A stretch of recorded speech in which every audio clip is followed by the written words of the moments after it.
পাঁজির অনুশাসন মেনে চলতে দ্বিধাবোধ করে না। আচ্ছা বলুন তো, কি নেই পাঁজিতে? মা লক্ষ্মীর পূজা পদ্ধতি থেকে শুরু করে ব্রতকথা, শিবরাত্রির নিয়মকানুন, বিভিন্ন দেব দেবীর মাহাত্ম্য বর্ণন, পূজার ফর্দমালার বিস্তারিত বিবরণ, 12টি রাশির বাৎসরিক ফলাফলের তথ্য প্রদান, এমনকি সরকারি বেসরকারি অফিস ও বিদ্যালয়ের ছুটির তালিকাও পঞ্জিকা দেখে ঠিক করা হয়। সেই জন্যই বোধহয় কেউ কেউ পাঁজিকে জাদুঘর, কেউ বা বাঙালিদের জীবনবেদ বা অভিধান বলে চিহ্নিত করেন। বিজ্ঞান আর প্রযুক্তি যতই এগিয়ে যাক না কেন, তবু পঞ্জিকা আছে এবং থাকবে, কারণ বর্তমান হলো ভবিষ্যতের দীপবর্তিকা, আর অতীত সে তো বর্তমানেই পথপ্রদর্শক। ঠিক যেন ত্রিভুজের 3টি বাহুর যথার্থ সমাবেশ। তাই বলা যায়, পাঁজি থাকবে আমাদের প্রয়োজনে আর বিশ্বাসের অনুরণনে, আর টাচস্ক্রিন পাশাপাশি এগিয়ে যাবে নতুনদের সন্ধানে আর নবীন প্রবীণের সেতুবন্ধনে। ধন্যবাদ আনতে সনৎ কুমার মুখোপাধ্যায়, শিলিগুড়ি।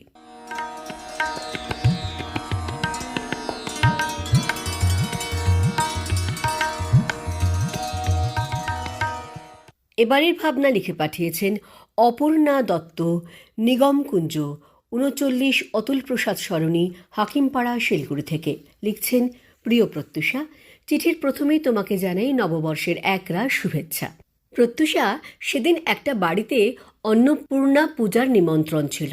সেখানে রীতি মেনে আরতি, যজ্ঞ, পূজা সমস্ত কিছু হওয়ার পর ঘট বিসর্জনের পালা।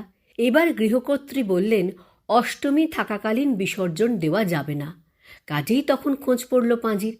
কিন্তু পাঁজিটা খুঁজে পেতে একটু দেরি হওয়ায় পুরোহিত মশাই সাথে সাথেই বললেন তার মোবাইলে পঞ্জিকা ডাউনলোড করা আছে, এবং তিনি খুলে সময়টা দেখে বিসর্জন দিয়ে দিলেন। কিন্তু গৃহকর্ত্রীর মনঃপুত হলো না। তিনি শেষ পর্যন্ত পঞ্জিকা খুঁজে বের করে সময়টা ঠিক আছে কিনা দেখে শান্ত হলেন। টাচস্ক্রিনের যুগের বাচ্চাদের সাথে আমাদের সময়ের বাচ্চাদের তুলনা করলে তারা অনেক বেশি অ্যাডভান্স। ছোটবেলায় ঠাকুমাকে বিভিন্ন ধর্মগ্রন্থের মতোই পাঁজিটাকে যত্ন করতে দেখতাম। ঠাকুমা ওই বইটা খুলে কখন সূর্য উদয়, সূর্যাস্ত, কবে একাদশী বা মা দুর্গার আগমন সব কিছু বলে দিতেন। আমি মনে মনে ভাবতাম, ঈশ্বরের কোনো দূত এসে হয়তো এগুলো লিখে দিয়ে যান। একদিন ঠাকুমাকে প্রশ্ন করে ফেললাম, কে বইয়ে এগুলো লিখে দিয়ে যান? তিনি বললেন, বড় বড় পণ্ডিতেরা। আমার উত্তরটা মনঃপুত হলো না। পরদিন বাবাকে প্রশ্ন করলাম। বাবা বোঝালেন, এসব বিজ্ঞানের বিষয়। বড় হয়ে তুমি যখন বিজ্ঞান পড়বে তখন বুঝতে পারবে। বিজ্ঞানের অনেক ভাগ আছে, তার মধ্যে জ্যোতির্বিজ্ঞানের মধ্যে এগুলো পড়ে। এখন মধ্যবয়সে এসে ভাবি, টাচস্ক্রিনের যুগের বাচ্চাদের ভাবনা আমাদের মতো হবে না। সেদিন ছেলের বন্ধুর মা বাড়িতে এসে তার ছেলের বিয়ের কথা বলতে বলতে বললেন, আমার ছেলে ওদের জোটক বিচার নিজেই করে নিয়েছে মোবাইলে। তাই মনে হলো, আমাদের সময় যেগুলো পঞ্জিকা দেখে হতো সেগুলো অতি সহজেই টাচস্ক্রিনের যুগে হয়ে যায়। আগে যারা জ্যোতিষচর্চা করতেন তাদের বাড়িতে 30-35 বছরের পুরনো পঞ্জিকা এবং অফিসগুলোতে পাহাড় প্রমাণ কাগজের স্তূপ থাকত। কিন্তু টাচস্ক্রিনের জন্য এগুলোর এখন আর প্রয়োজন হয় না, তাই জঞ্জালও থাকে না। আবার যে কোনো জিনিস সহজেই খুঁজে পাওয়া যায়। কোনো অঙ্গ ব্যবহৃত না হতে হতে, যেমন মানুষের লেজ বর্তমানে লুপ্ত হয়ে গেছে, তেমনি পঞ্জিকা নামক বইটিও বর্তমান প্রজন্মের কাছে ব্যবহৃত না হতে হতে অবলুপ্ত হয়ে যাবে না তো? টাচস্ক্রিনের মধ্যেই হয়তো পঞ্জিকা নামক বইটিকে পাওয়া যাবে। যদিও আমাদের মতো মধ্যবয়সীদের কাছে এখন পাঁজির নামটি বলতেই গোলাপি রঙের মদন গুপ্তের ফুলপঞ্জিকা অথবা PM বাগচির পঞ্জিকার ছবিটিই ভেসে ওঠে। তাই নয় কি প্রত্যুষা? নমস্কারান্তে অপর্ণা দত্ত, শিলিগুড়ি।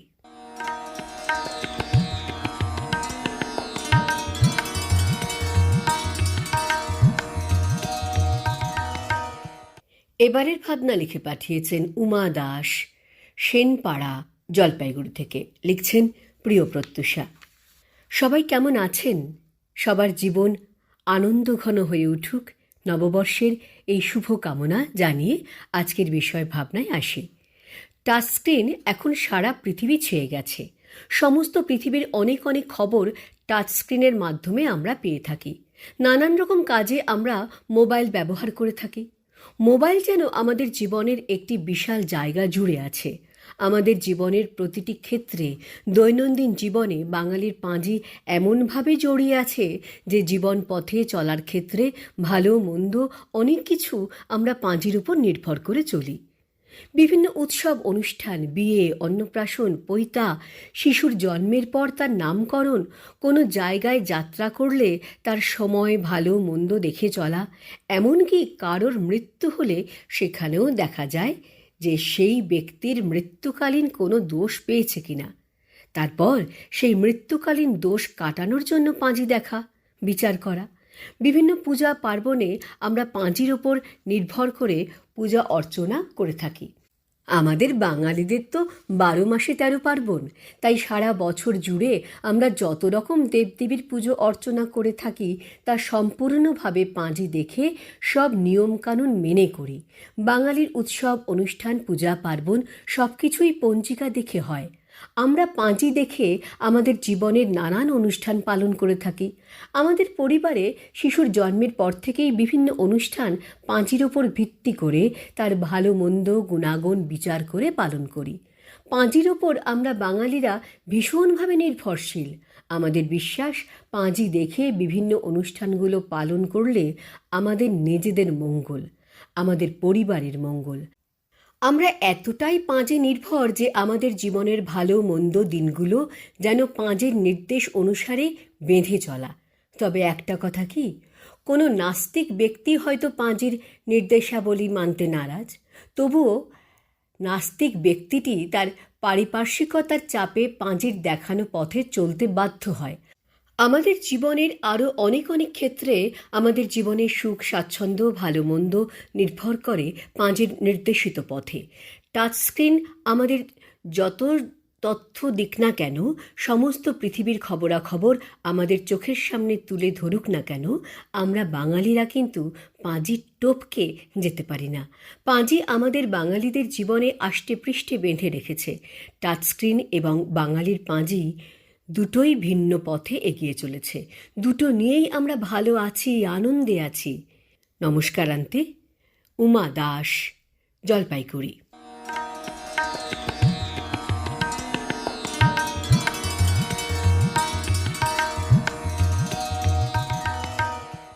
আজ প্রত্যুষাকে ঘরে ফিরতে হবে। আজ প্রত্যুষা শেষ করবার আগে আরও একবার আমাদের আগামী মাসের বিষয় সম্পর্কে জানিয়ে যাওয়া।